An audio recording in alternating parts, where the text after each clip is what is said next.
విషయం ఏది అంటే దాన్ని సద్వినియోగం చేసుకోవడం. మరి కాలాన్ని ఎందుకు సద్వినియోగం చేసుకోలేని స్థితిని పొందుతారు అంటే దానికి రెండు ప్రధానమైనటువంటి ప్రతిబంధకములు ఉంటాయి అని. ఒకటి సోమరితనం, రెండు లోభకారకమైనవి మోహకారకమైనవి ఏ ఉంటాయో వాటికి వశపడిపోవడం. ఈ రెండు విషయముల చేత అందరూ ఒకే స్థానాన్ని పొందలేరు.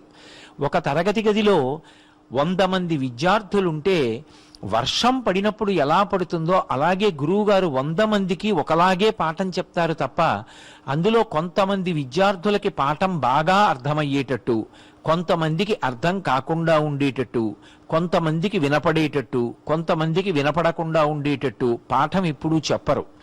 కానీ అందరూ పెద్ద పెద్ద అధికారులు ఎందుకు కాలేకపోతున్నారు? అందరూ శాస్త్రవేత్తలు ఎందుకు కారు? అందరూ కొన్ని కోట్ల మందికి ఆదర్శప్రాయులుగా ఎందుకు బ్రతకలేకపోతున్నారు అంటే గురువుగారు చెప్పినటువంటి పాఠాన్ని పరమశ్రద్ధాభక్తులతో వింటున్నవాడెవడు, ఆ కాలాన్ని సద్వినియోగం చేసుకుంటున్నవాడెవరు? ఆవు పాలు పితకడం గొప్ప కాదు. ఆవు పాలు పితికేటప్పుడు 2 మోకాళ్ల మధ్యలో పెట్టుకున్నటువంటి పాత్ర ఆ ఆవు యొక్క శిరముల క్రిందకే ఉన్నదా లేదా, శిరముల నుండి స్రవిస్తున్నటువంటి పాలు ఒక చుక్క కూడా పక్కన పడకుండా కుండలోనే పడుతున్నాయా లేదా అన్న విషయంలో జాగ్రత్త పడినవాడెవరో వాడే ఆవు పాలు పితకగలిగినటువంటి వాడు.